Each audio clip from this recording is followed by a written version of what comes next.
All right, so Baroque architecture.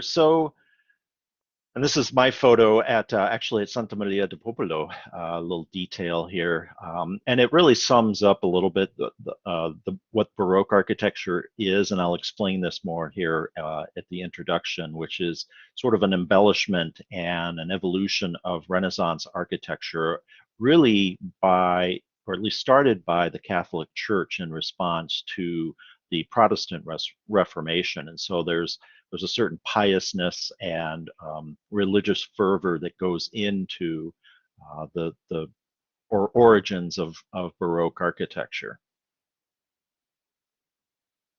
So really, the Baroque as an architectural movement is a response to the 16th century Protestant Reformation, and that the spread of Protestant Christianity was a direct challenge to the authority of the Catholic Church and to the Pope and the papacy, etc.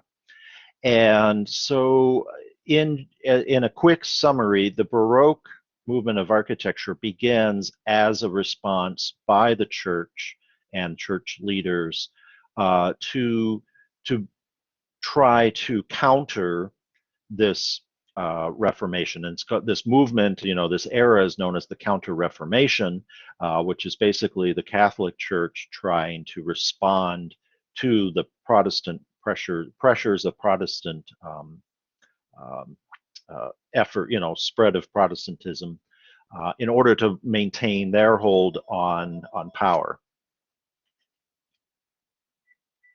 And it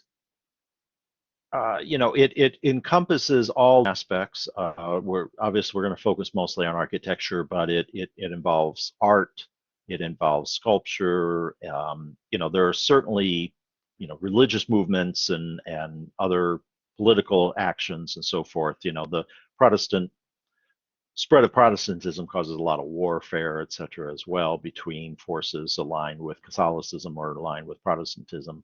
But we're focused more on architecture.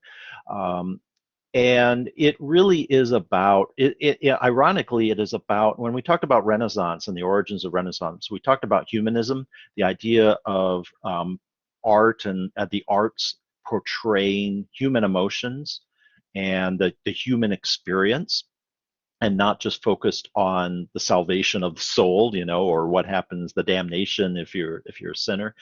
And so this is really embraced by the Catholic Church at this time as a way to inspire people to remain faithful to the Church. And so, we're going to talk a little bit about, I think, and make more clearly how this translates into architecture as we go along here, I hope.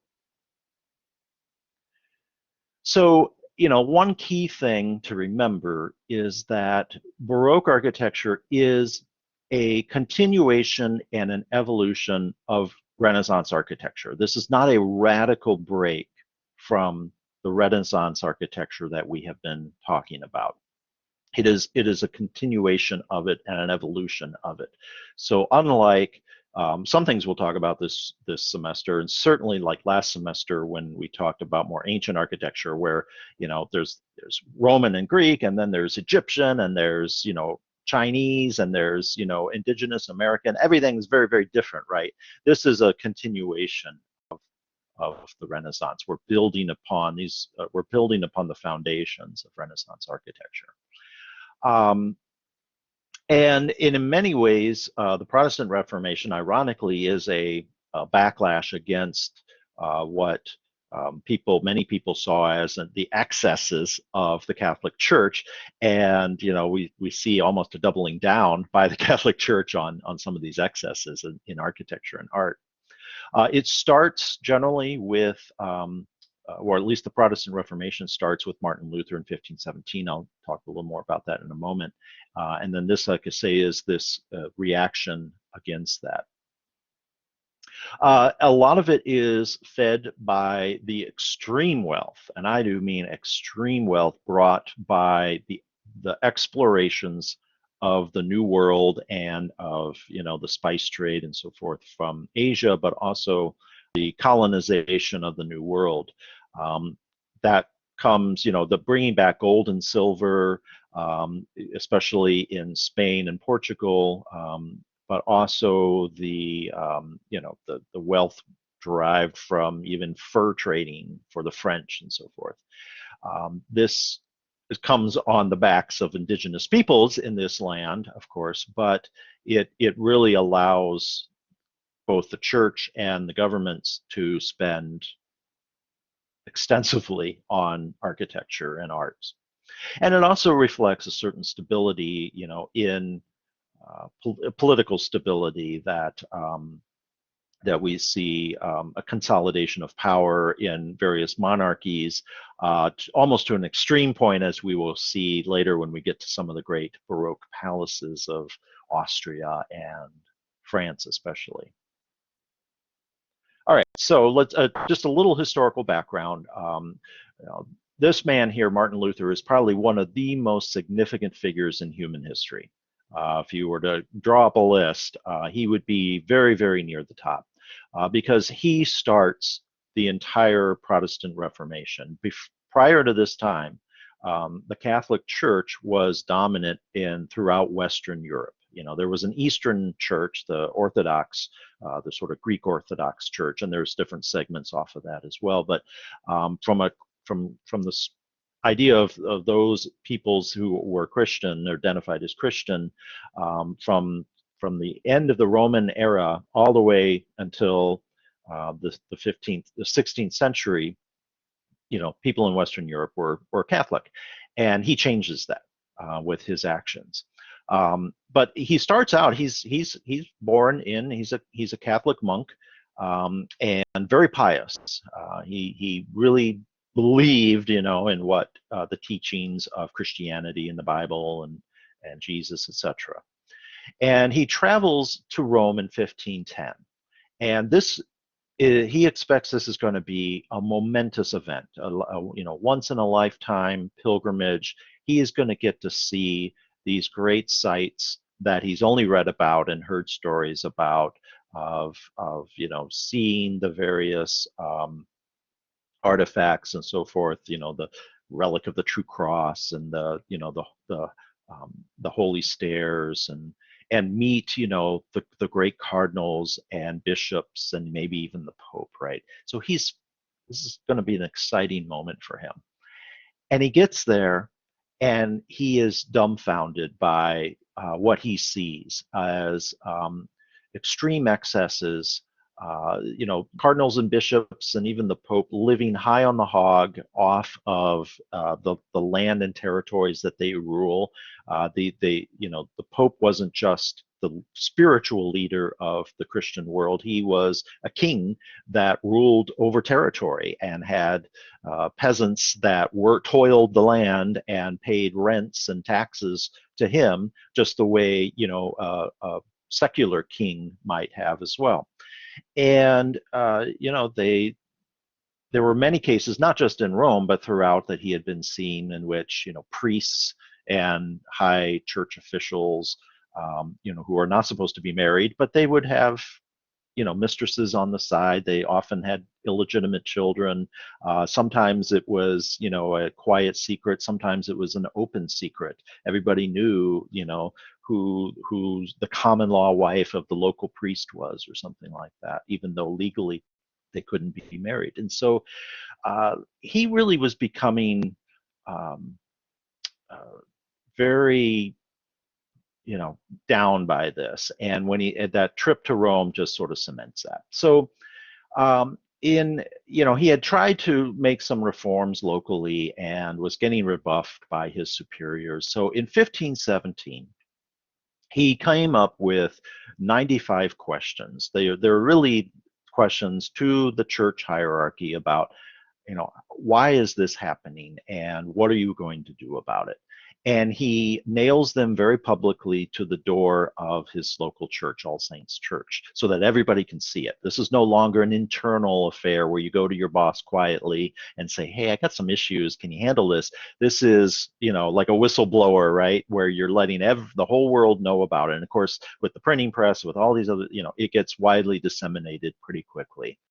And he doesn't really get the answers he wants, and so he eventually creates the Lutheran Church and splits from the Catholic Church.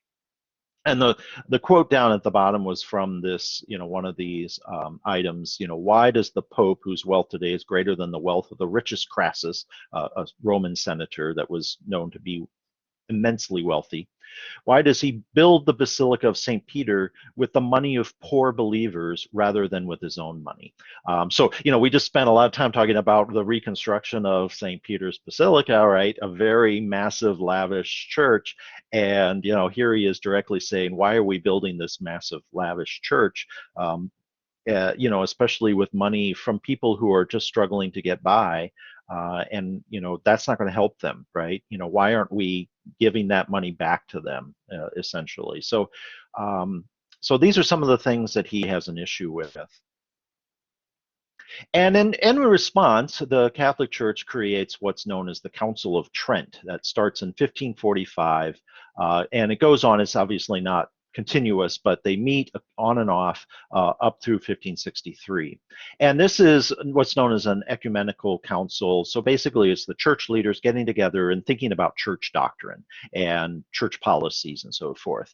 And they thought, okay, initially, let's respond to the issues that Martin Luther and others have raised here, and try to, smooth over and address these issues. But in the end, they kind of respond to a few of them and make some changes, but for the most part, they really kind of double down on various church practices and sort of create what's known as a counter-reformation, the church's response to this Protestant movement. And it has a significant impact, the Council of Trent has a significant impact on art and architecture that the church creates. And as I mentioned, is really meant to be, from there on, to be something that would have an emotional appeal to the people that, coming to church services and seeing church art or being in churches, and to try to, excite people for their faith. And we see this in several ways. In art, we see this almost best with somebody like Caravaggio, one of the most famous Italian painters of the 16th, 17th century. And this is one of his most famous paintings, the Crucifixion of St. Peter from 1601. It actually hangs in the church at Santa Maria del Popolo.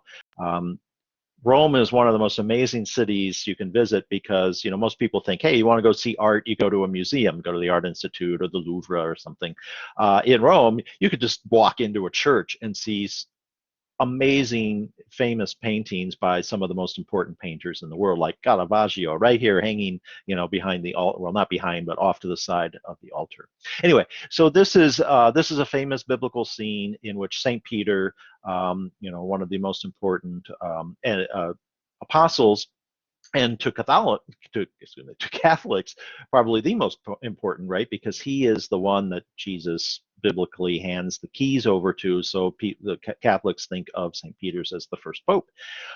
So here is his crucifixion, that a portrayal of that. And famously, he is supposedly had himself crucified upside down because he did not want, he felt himself not worthy to be crucified the same way that Jesus had. So he said, hang me upside down. So this is showing that moment where he's about to be hoisted up.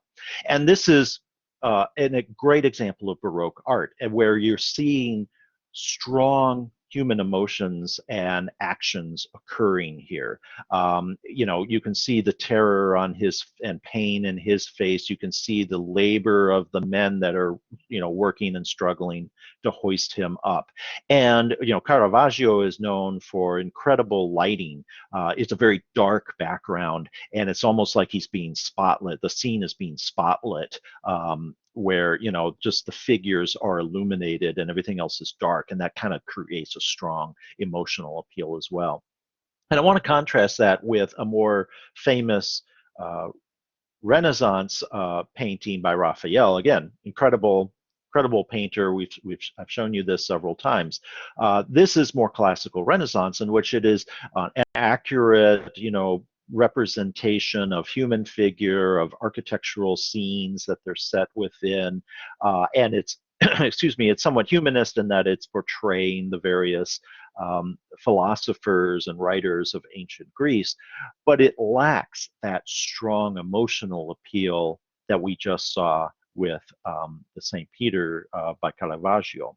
And here's another Caravaggio, even more dramatic. And again, another biblical scene. This is from the Old Testament, where Judith is beheading Holofernes. This is from 1599, and it's just at the moment where she's slicing off his head, and you can, it's a little gory. You can see that knife slicing through, and the blood is spurting, and the horror on his face as as this is happening, and you can see the look of concentration on almost horror, even a little bit in her eyes and her face as well. And again, a very dark background, something that Caravaggio is known for, then just the figures are illuminated. And this is something else that's going to be important in Baroque architecture, and that is lighting. This is one of the most critical things that we're going to see develop in Baroque architecture, is the importance of lighting. And we see it here in the artwork of Caravaggio, the way he illuminates the subject. So, and everything else kind of becomes background or dark. Similar kind of thing happens in architecture as well. And again, we contrast that with another amazing work that I had shown you before by Michelangelo, the fresco of the Sistine Chapel. Again, incredible work of art, and very famous, especially the scene of God creating man, but not as dramatic. It doesn't evoke some of the human emotions the way that did. Here is a good example of a ceiling painting at Il Gesù that we're going to talk about momentarily. This is by Giovanni Goli. Trompe-l'œil is just the image of creating a three-dimensional scene on a two-dimensional surface. And we see immense amount of gilding. We see a lot of light. Oops, let me get the pointer. Notice how the ceiling opens up, right, almost magically, to reveal the sun, as the clouds part and the sun is shooting down its rays into the space. This is done by painting. We're going to see it done sculpturally and even literally in architecture as well. Sculpturally, we can talk again about Michelangelo's David from 1504, one of the most famous sculptures ever created. And, again, this is pure Renaissance. He's got a very accurate portrayal of the human figure. All the muscles and the proportions and everything are meant to be shown very accurately. But this is showing the scene where David has finished slaying Goliath, and he's sort of contemplating what he has just accomplished, and so it's kind of reflective. Whereas if we compare that to Bernini, Gio Lorenzo Bernini's David from 1622, almost 100 years later, this is pure Baroque. This is showing David in the act of slaying Goliath. He's, reaching back with his slingshot. Look at the concentration and the effort that is expressed in his face, and the muscle accurately portrayed the same way that Michelangelo had done, but in this case, the muscles are being used more dramatically. It's an overt act that we are capturing a moment of, and it's expressing a lot of emotion in there. And other great works by Bernini, who is the master of Baroque sculpture for sure, and one of my favorite artists of all time. This is a mythological scene. This is Apollo and Daphne. And this is a scene in which Daphne is this beautiful nymphette, playing in the forest, minding her own business, living a happy little day, and the sun god Apollo comes along, and he sees her, and he's completely taken by her beauty, and he must have her, and so he begins to chase her, and of course she, tries to run away in horror over what might occur, and she's only a nymph, and Apollo is a god, so he's quickly catching up to her, and in horror she calls out to the gods, first pleading for someone to help, and I forget which one, but one of the goddesses, here's her plea and says, okay, I'll intervene. Except, this is I guess, a mythological lesson of be careful what you wish for, right? And the way that she is saved is she's turned into a tree. And this is capturing just that moment in which Apollo has just reached her. He's grabbing her around the waist, and she is beginning to transform into a tree. And if we look at a detail, and the sculptural work is incredible. This is from a slab of marble. Look at the detail of this. I've seen this in person at the Bargello. It is amazing. It's just incredible. And so, here, but look at her face. I mean, you can see the expression of emotion, of horror on her face. Partly horror that he has caught up to her and what's about to happen, but also the horror of what's happening to her. She's transforming into a tree. And so all of that Bernini is able to put into her facial expressions. That's what we mean about Baroque architecture. A couple other examples. This is by another great sculptor, Giomologna, The Rape of the Sabine Women. This is a Roman mythology in which before the Roman Republic, as the dawn of founding of the city of Rome, they didn't have all the men folk didn't have enough women around to marry, so they went and took somebody else's wives, essentially, is the story of this. And so again, we see, human expressions and emotions portrayed in their faces and in their actions. There's something happening here. It's not just a static moment. And again, another Bernini, we can see religious. This is in a church in Rome. Again, you just walk in a church, and here is one of the most incredible sculptures ever created by Bernini. This is Santa Teresa in ecstasy, and this is a scene that portrays the Saint Teresa finding God, being graced with God's message, and it's meant to capture that moment. And the angel here, the cherub here, or whatever, is about to stab her with this, or actually he has stabbed her once, and he's about to go at it again with this arrow, and that's representing God's grace. Now, one can look at this and have other interpretations as well, or at least think about what might have inspired Bernini that maybe aren't quite so pious, but no doubt, not only the quality of sculpture here, but the human expression and emotion that is portrayed in her face here is also on display. All right, so less about architecture. And the first building that architectural historians consider to be of the Baroque era is Il Gesù. And it's actually quite early. One might even call this proto-Baroque, which means, prior to Baroque. But it has significant influence on later Baroque architects and architecture. This is in Rome. It was started in 1568 with a completion, especially of the facade, in 1576. Started by Giacomo Vignola, and the facade was finished by Giacomo della Porta. As a work of planning and architecture, it's pretty straightforward Renaissance plan. It has a barrel vaulted nave, a round apse, a little bit of a transept crossing with a dome at the crossing, just like we saw with Renaissance church design. So nothing too spectacular there. However, on the inside, which was decorated later into more of the Baroque era, we see what I mean about Baroque architecture doubling down on extravagance and ornamentation and so forth. So everything becomes gilded, every surface becomes decorated in some way, with whether it's with paintings or with sculptures or a combination thereof. And so it's it really is truly an excess of everything, even though the fundamentals are Renaissance. We see the the classical pilasters and the entablatures, the barrel vaulting, the temple behind the temple is, or excuse me, behind the altar is a temple front, a very straightforward Roman temple front that we had seen being used quite often in Renaissance architecture. So in this case here at El Gesu, it's really about the decoration on the interior. But more significantly for us and for you to know is the facade of this, which was added by Giacomo della Porta late in its construction era.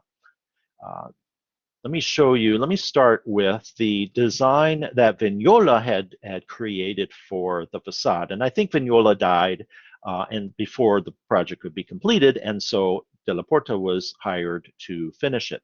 But we know what his original plan was for original design for the facade was. And we can see a lot of Renaissance architecture here. It's pretty straightforward Renaissance. And the thing, here is the sort of temple front sitting up on top, just like we saw at Santa Maria Novella by Alberti, and the wider temple element down on the bottom. We're not seeing what Palladio would do at Santa Maria or San Giorgio, but in Venice. But we're seeing that little curvature here that would kind of reflect what Alberti was doing at Santa Maria Novella. But pretty straightforward Renaissance work. So then, if we compare that with the facade design by della Porta, it's not radically different. He continues some of the basic fundamentals that Vignola had done, which is on the left. We still see a temple front on top, a sort of wider temple base. We even see kind of the circular and triangular pediment over the entryway, similar to that. One of the biggest differences, there's some refinement in some of the details, but one of the biggest differences is adding the scroll work here, which is much more reflective of Alberti and Santa Maria Novella. And this is, in fact, what actually gets built and would become a major influence to Baroque architecture, and especially the facade designs of churches forever, not forever, for many generations, and even into the New World when we talk about colonial architecture. So many of the church designs that we'll see and talk about in our colonial architecture segment, especially Spanish colonial, and that some of you will be researching in your research assignment that will come later, will have some of its foundation here at Il Gesu. Okay, so we talked a lot about St. Peter's. We're not done. There's a lot more to talk about St. Peter's. It continues, although it was completed. This is kind of talking about some of what was done prior to, but after 1546, we see a continuation of the construction. So Michelangelo, Bramante designs a plan and gets started on it with just foundations. Michelangelo continues that. He kind of uses Bramante's sort of design scheme as a basis and continues that foundation work, finishes the main part of the church and designs and the dome, which is actually completed after Michelangelo's death, but based on Michelangelo's design. But then in the Baroque period, we see the extension of a nave to Michelangelo's design by Carlo Moderno and a new facade. We see the dome finish by Giacomo della Porta, same as the architect for the facade of Il Gesu, but again based on Michelangelo's dome design. We see the Piazza created by Gialonzo Bernini, who we were talking about, also does the Baldacchino, which I'll show you in a moment. And then Domenico Fontana, who's an engineer, figures out how to accomplish something major to add into Bernini's Plaza. So this is a slide of the completed plan of St. Peter's. So here, more on the left, is the plan originally thought of by Bramante and completed by with modifications by Michelangelo. At the very center is the dome where the altar is, and this is right over top of the grave of St. Peter. But Maderno extends the nave 2 more bays here. And this is done because as massive as this church was, it became very clear that it wasn't going to be big enough. There were so many pilgrims coming now to Rome that they needed more and more space. And, both for important events, Christmas, Easter, papal conclaves, but also just the amount of pilgrims that were coming here. And so the Pope, that current Pope hires Maderno to extend the nave. Here's a section cut through that. So here, sort of in the center right, we see the dome that Michelangelo designed that is completed by Della Porta. We see his interior design, which is very Renaissance. And to his credit, Maderno doesn't try to reinvent the wheel. He basically takes Michelangelo's design and just extends it a couple of more bays. But he also creates a facade, again, very much based on what Michelangelo had done. He refines it a little bit. Instead of flat pilasters, he works with mostly, almost fully rounded columns. These are probably about 3/4 engaged, so they look like they're more complete. But what I think is really important is here we see a very strong temple front element right here at the central entry of St. Peter's. Something that, if you recall back from the early Christian lectures I gave last semester, never would have been contemplated by, early Christianity. The idea of putting a Roman pagan temple on the front of the most important church in all of Catholicism would have just been out of the question. So this is pure Renaissance here in the fact that they are fully embracing classical architectural and Roman temple forms.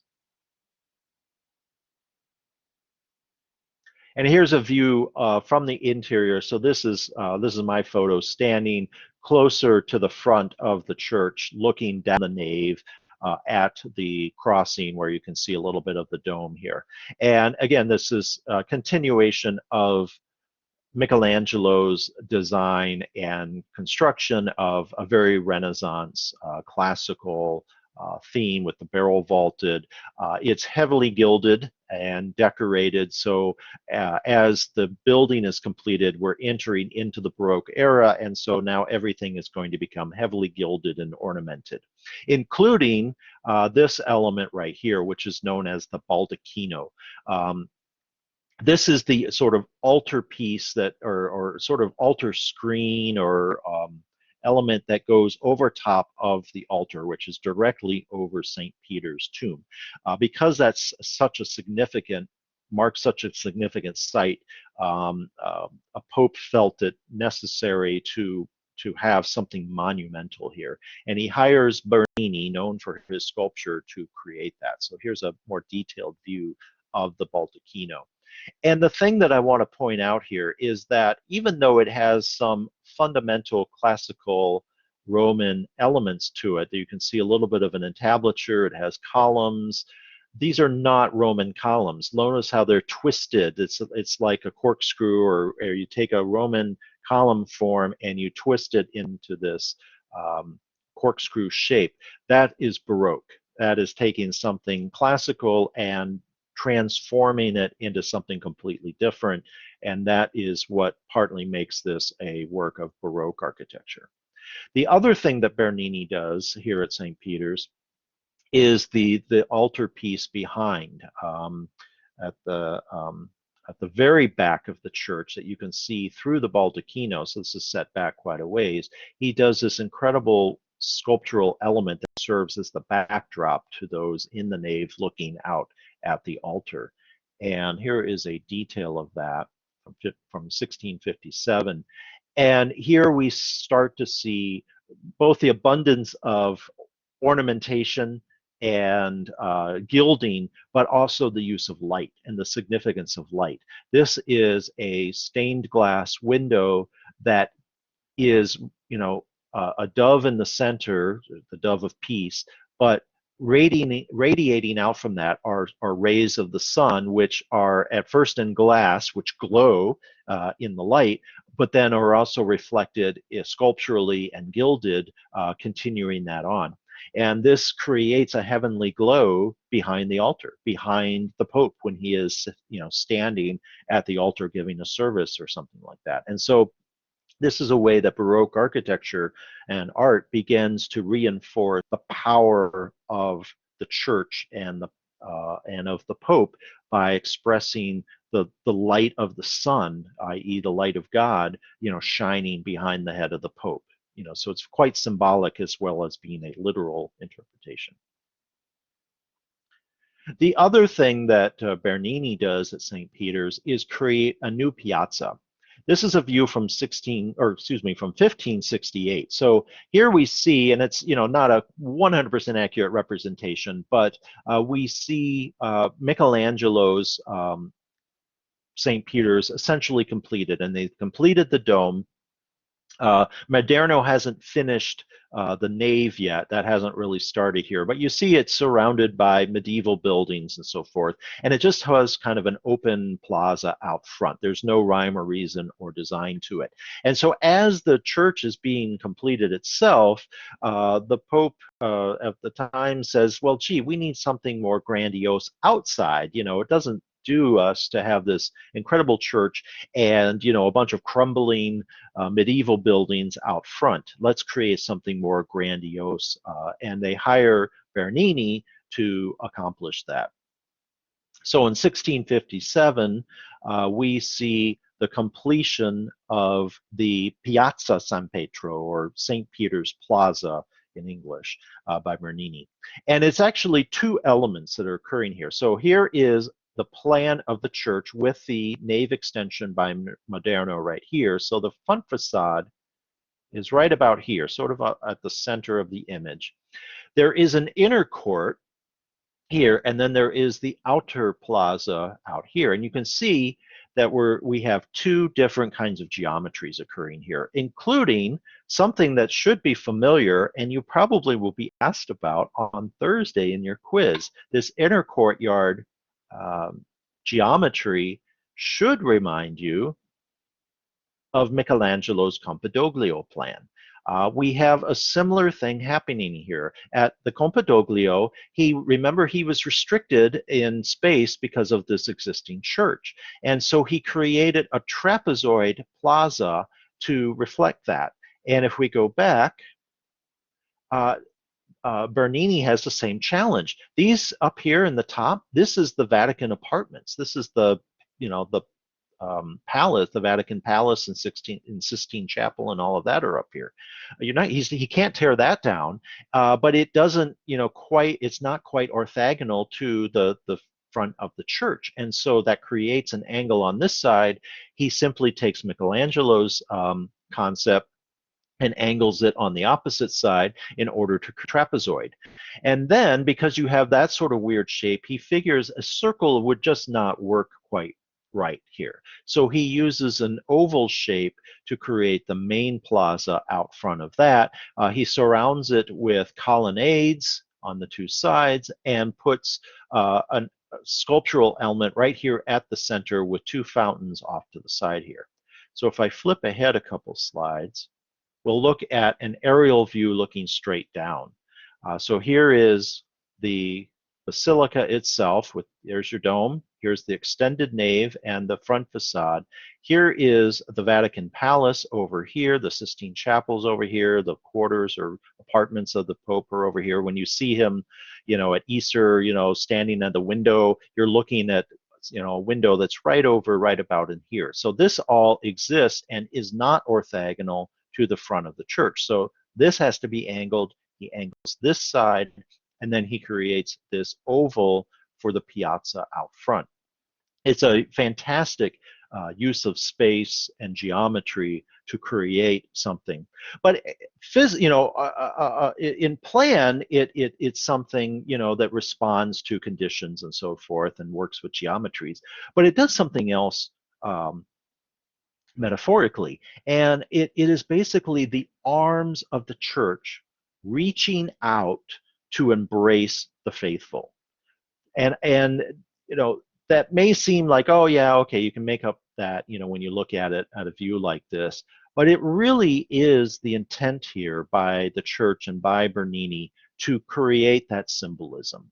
And when we start to see the piazza filled, it is kind of a literal statement. It is really the arms reaching out and circling all of these people in the plaza and drawing them in to the most holiest of places in Catholicism. So it is an architectural reaction to existing site conditions, but it also serves as a symbolic statement on behalf of the Catholic Church to the Catholic faithful. Here's my view. I think I showed this before. Here's my view from, you know, my tour of the dome, looking down on the piazza. You get a sense of how massive this is. You know, they were getting ready for what do they call it when they're about to a beautification, when they're going to announce a saint or something like that. So they've started setting up chairs in the piazza, and you can see, you know, little people down in here, and you can imagine how many people can be held in this piazza, tens of thousands of people. So here's a view I took standing in the main central piazza, looking into the more inner court. And when you're in here, you can hardly tell that that's a trapezoid. It's so big and so massive. Here's the papal palace and the apartments and so forth. So I forget which one, but one of these windows up here is where the Pope, you know, stands and waves at the crowds on Easter Sunday and that sort of thing. And also notice what's right here in the center. It's an obelisk, right? An Egyptian obelisk that shows up in the center of a Catholic piazza. You know, I'll explain that more in a moment. So here's just a detail. Again, it's very the architecture in many ways is Renaissance based. We see a Doric order with a, you know, simple classical entablature and a balustrade along the top, lined with all of the different saints or popes or something like that throughout history. And this is what it looks like filled up. You know, this is an image from some, you know, Easter event or something, and you can fit tens of thousands of people into this piazza. And that's important to the church, to the idea that it can welcome all of these people and they can participate in a major, you know, church event like Easter or like a conclave, you know, anointing a new pope or something like that. So that obelisk that we were seeing was a Roman era obelisk. It came from Egypt. The Romans brought it back, and they actually set it in a circus, which is the chariot racetrack that happened to be located adjacent to the site where St. Peter's was later built. And it was always there, and so Bernini said, well, I'd like to keep this and have this as the focal point to my piazza. Problem was, it wasn't the focal point. It wasn't located where the focal point of the piazza was, so they had to move it. And this was no easy task, and this is a rendering showing Domenico Fontana's effort to move the obelisk into place. It was a significant feat of engineering. They had to literally create a scaffolding and lower the obelisk down, then slide it over to its right position, and then lift it back up into place, all without breaking it, because it's a single slab of stone. And it really was, nowadays, easy enough thing to do with our engineering skills, but it was a major engineering accomplishment at the time. And really, this essentially ends our discussion of St. Peter's. Many of you are now giving a little cheer, yay, no more St. Peter's, but so many important things happen here that over the development in the Renaissance and the Baroque at the St. Peter's Basilica that will extend way beyond um, uh, just this. Yes, Stroman, you had a question? Yeah, you said they got it from Egypt. Yes. The So, Romans did. So the Romans, you know, when they conquered Egypt, they brought back a whole bunch of obelisks. They saw these are cool. We want them in our city, and so they brought them back, and they had the engineering skills back then to do it, just like they knew how to build domes. Right? If we go all the way back to the first lecture, the Romans knew how to build a massive dome, but until Brunelleschi, you know that that learning or that understanding had been lost. Same thing here. The Romans knew how to bring back an obelisk without breaking it, but then nobody could figure out how to move the thing for many, many centuries until we get to Domenico Fontana. Does that answer your question? Yeah, they funny.